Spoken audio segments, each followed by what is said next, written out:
Hello friends, Radhe Radhe, हर हर महादेव। मैं मीनाक्षी एक बार फिर से आपके सामने अपने अगले वीडियो के साथ प्रेजेंट हुई हूँ। तो चलिए शुरू होने से पहले फटाफट से बताइए आप सभी लोग कैसे हैं। I hope you are happy and healthy. तो चलिए इसी के साथ मैं आज का टॉपिक आपके साथ शेयर करती हूँ। जैसा कि पिछले कुछ वीडियोज़ में हम अर्ली अडल्टहुड पीरियड के बारे में यानी यंग अडल्ट के बारे में बहुत कुछ जानकारियाँ लेते चले आ रहे हैं। पिछले कुछ सेशंस में हमने बहुत सारे उनके सोशल और पर्सनल हैजार्ड्स के बारे में जाना कि किस प्रकार से उनके पर्सनल और सोशल हैजार्ड्स डेवलप होते हैं, किस तरह की डिफ़िकल्टी उनको as a personal level, social level झेलनी पड़ती हैं। तो इस अर्ली अडल्टहुड पीरियड में आज इस सेशन में भी हम एक हैजार्ड्स की बात करते हैं जिसको हम as one of the personal या सोशल हैजार्ड्स के रूप में ले सकते हैं। That is the physical hazards. आज हम जानेंगे किस तरह की फिजिकल हैजार्ड्स या डिफ़िकल्टीज़ वो अपने इस अर्ली अडल्टहुड पीरियड में फेस करते हैं। तो ये जानकारी काफ़ी रोचक होने वाली है एंड बहुत ही इंफॉर्मेटिव होने वाली है। तो I request all of you my dear friend to please be remain in the session till then to get the whole information. और आगे बढ़ने से एक चीज़ और, if you haven't subscribed my channel till yet, please do subscribe it to get these kind of wonderful videos later on also very easily and getting the notifications of it. So let us begin with the session. तो जब हम बात physical hazards की करते हैं यानी शारीरिक कठिनाइयाँ तो जो होती हैं वो किस तरह से प्रॉब्लम क्रिएट करती हैं उनके इस डेवलपमेंटल एज में, तो वो हम चलिए जानते हैं। तो इसमें जो होती है पुअर हेल्थ और physical defects that can not be corrected or camouflaged are just as hazardous to personal and social adjustments in adulthood as they are in the childhood and adolescence. तो जब हम पुअर हेल्थ या फिर किसी भी physical defect की बात करते हैं तो जिसको कि हम नहीं सही कर सकते किसी भी कारण से या फिर उसका camouflage नहीं कर सकते, तो वो उतनी ही हैजार्डस होती हैं पर्सनल और सोशल एडजस्टमेंट्स में इंडिविजुअल की जितनी की जब वो मतलब इस अर्ली एडल्टहुड में उतनी ही हैजार्डस होती हैं जितनी कि वो एडोलेसेंस या चाइल्डहुड स्टेज में हुआ करती थी इंडिविजुअल के लिए। तो उतनी ही हैजार्डस अर्ली एडल्टहुड में भी होते हैं पुअर हेल्थ या फिजिकल डिफेक्ट्स अगर उनको है जिसको हम कवर अप या कमफ्लेज नहीं कर पा रहे हैं। Adults who are handicapped by poor health can not achieve what they are capable of in their vocational और सोशल लाइव्स। तो अगर एडल्ट्स जो कि हैंडीकैप्ड हैं या जिनका पुअर हेल्थ है एंड पुअर हेल्थ के कारण भी हैंडीकैप कंडीशंस हैं, तो वो जो है इस कारण से वो चीज़ अचीव नहीं कर सकते, नहीं कर पाते जिसकी उनके अंदर कैपेबिलिटी है, but because of their handicap condition, because of the poor health they are not achieve what they are capable of. तो इस वजह से वो उनके वोकेशनल और सोशल लाइफ्स को बहुत ही ज़्यादा इम्पैक्ट करती है और वो उस एरिया में जो कर सकते हैं वो नहीं वो कर पाते हैं। As a result they constantly suffer from frustrations. तो इसका ये सबसे बड़ा कारण है कि वो कैपेबल होते हुए भी अपने इस कंडीशन के कारण, पुअर हेल्थ या हैंडीकैप कंडीशन के कारण नहीं कर पा रहे हैं उतना अच्छा अपने वोकेशनल और सोशल लाइफ में। तो ये उनके लिए बहुत ज़्यादा फ्रस्ट्रेशंस का कारण बन जाता है।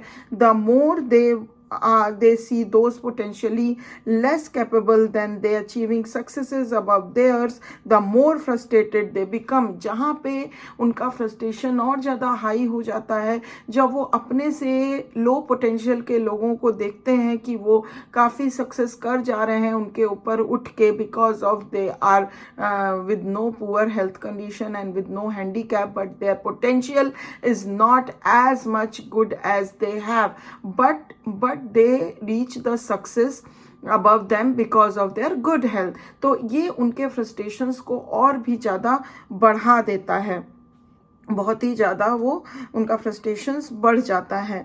When their frustrations lead to overstrain to compete with their peers who are not physically handicapped, it is likely to lead to stress which is in time may and often does bring on heart attacks. कभी कभी ऐसा भी होता है कि उनका जो ये frustrations है वो overstrain हो जाता है when they want to compete with the peers who are not physically handicapped, जो लोग handicap condition में नहीं नहीं है, जब उनके साथ वो compete करते हैं तो उनका ये फ्रस्ट्रेशन जो है वो ओवर स्ट्रेन हो जाता है, और ये जो है ये चीज़ उनको बहुत स्ट्रेस्ड बना देती है। और कुछ समय बाद अगर ये ऐसा ही ऑफेनली होता रहता है तो this may bring heart attacks also to them. तो ये हार्ट अटैक आने का भी एक बहुत बड़ा कारण बन जाता है, because they are persistently in lots of stress because of this. तो इस वजह से उनको हार्ट अटैक आने की भी संभावनाएं बढ़ जाती हैं। Physical defects and poor health are often not as serious hazards to good personal and social adjustments as physical unattractiveness। जैसे कि हमने पहले कुछ वीडियोस में फिजिकल अनअट्रैक्टिवनेस के बारे में बहुत सारी चीज़ें जानकारियाँ ली, बहुत सारे कंटेंट में हमने इसको समझा। तो जो ये फिजिकल डिफेक्ट और पुअर हेल्थ है ये हैजार्डस होता है, but it's not as serious to their personal and social assessment as the physical unattractiveness is. तो फिजिकल अनअट्रैक्टिवनेस जो होती है वो ज़्यादा हैजार्डस होती है उनके पर्सनल और सोशल एडजस्टमेंट्स को इम्पैक्ट देने में as compare to the physical defect and poor health के मुकाबले। Adults with sex inappropriate body builds or with unattractive physical features that they have been unable to camouflage with beauty aids, or the inability to afford clothes that would compensate to some extent for an unpleasing appearance, faces many problems with few can cope with successfully। तो जैसा कि जो ये adults होते हैं जिनका sex inappropriate body build होता है, हाँ, और साथ ही साथ अगर उनका अनअट्रैक्टिव फिजिकल फीचर्स होते हैं और उस पर भी अगर वो किसी भी तरह से उन चीज़ों को, उन कमियों को वो अनेबल हो जाते हैं कॉमोफ्लेज करने पे किसी भी ब्यूटी एड्स के जरिए, या फिर किसी प्रकार का जो क्लोथ्स पहनने से उनकी ये चीज़ें थोड़ी सी कॉमोफ्लेज हो जाए, तो लेकिन वो अफोर्ड नहीं कर पाते हैं ऐसे कपड़ों को, तो इस वजह मतलब जिससे कि उनका ये चीज़ें कंपनसेट हो सकें, तो ये कारण होता है कि मतलब अपना जो अनप्लीजिंग हम कह सकते हैं अपीयरेंस होता है उनका, उसको मतलब किसी भी तरह से कॉम्पनसेट नहीं कर पाते हैं।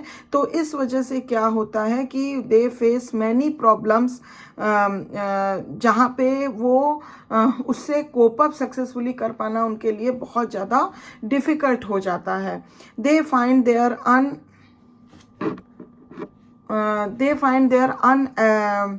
कह सकते हैं कि unattractive appearances detrimental in business, handicap for a happy and successful marriage, and an almost insurmountable barrier to upward social mobility. तो वो क्या है, अनअट्रैक्टिव अपीयरेंस उनके लिए बहुत ज़्यादा डेट्रीमेंटल हो जाता है इन द बिजनेस, एंड ये जो हैंडीकैप कंडीशन होती है वो उनके सक्सेसफुल मैरिज में भी बहुत ज़्यादा डिफ़िकल्टी पैदा करती है, एंड ऑलमोस्ट इनसरमाउंटेबल बैरियर खड़ा कर देती है in their upward social mobility. अपने सोशल मोबिलिटी को अपवर्ड सोशल लेडर पे ले जाने में भी उनको बहुत सारा डिफ़िकल्टीज़ का सामना करना पड़ जाता है। तो इस वजह से जो उनकी अनअट्रैक्टिवनेस अपीयरेंस जो होती है या फिर इनअप्रोप्रिएट सेक्स अपीयरेंस जो होती है वो बहुत ही ज़्यादा हैजार्डस उनके लिए साबित होती है।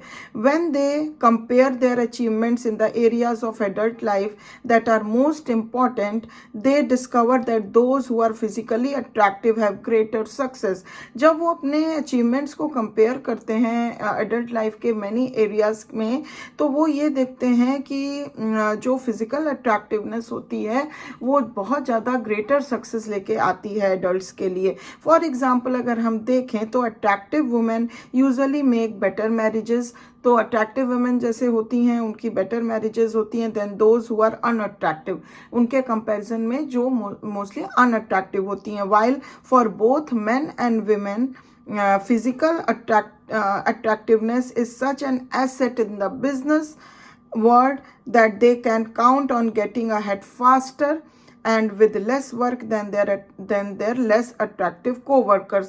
वहीं पे फिजिकल एक्टिवनेस एक एसेट की तरह होती है जिसको लोग बिजनेस वर्ल्ड में भी यूज़ करते हैं, और वो मतलब बहुत ज़्यादा ऊपर सक्सेस पाते हैं, अहेड फास्टर हो जाते हैं अपने उन को-वर्कर से जो कि पोटेंशियली गुड हैं उनसे, बट वहाँ पे उनका मतलब जो अट्रैक्टिवनेस है, फिजिकल अट्रैक्टिवनेस वो उनसे लो है। तो लेकिन अगर फिजिकल अट्रैक्टिवनेस लो है है, पोटेंशियल फिजिकल अट्रैक्टिवनेस ज़्यादा है, पोटेंशियल लो है, फिर भी वो काफ़ी अपने कोवर्कर से लेस अट्रैक्टिव कोवर्कर से ज़्यादा फास्टर ऊपर बढ़ जाते हैं, सक्सेस पा जाते हैं. Leadership in different organizations they discover usually goes to an attractive person just as it did during the adolescent years. तो उन्होंने ये भी डिस्कवर किया, पाया कि लीडरशिप जो होती है डिफरेंट ऑर्गेनाइजेशंस में, वहाँ पे भी ये देखा गया है कि जो अट्रैक्टिव पर्सन है उनको ही लीडरशिप की भी अपॉर्चुनिटी मिलती है रेदर देन द जो लेस अट्रैक्टिव होते हैं, जैसा कि हम एडोलेसेंट ईयर्स में भी देख सकते हैं. वहाँ पे भी physical attractiveness is getting more importance as in adulthood also. तो इस तरह से हम देखें कि किस प्रकार से फिजिकल हैजार्ड्स किस किस मापदंडों पे डिफ़िकल्टीज लेकर आता है यंग एडल्ट्स के लिए अर्ली एडल्टहुड पीरियड में. आई थिंक कि ये इन्फॉर्मेशन आपको काफ़ी अच्छी लगी होगी, समझ में आई होगी. अगर लगी है तो प्लीज़ एक लाइक ज़रूर दे दीजिए. If you have any question, any comment, any query regarding any of the information, please feel free to give it to the comment box. Thank you very much for watching this video till the end. I will back soon with my next beautiful session for you. Till then, please take good care of yourself. Bye bye.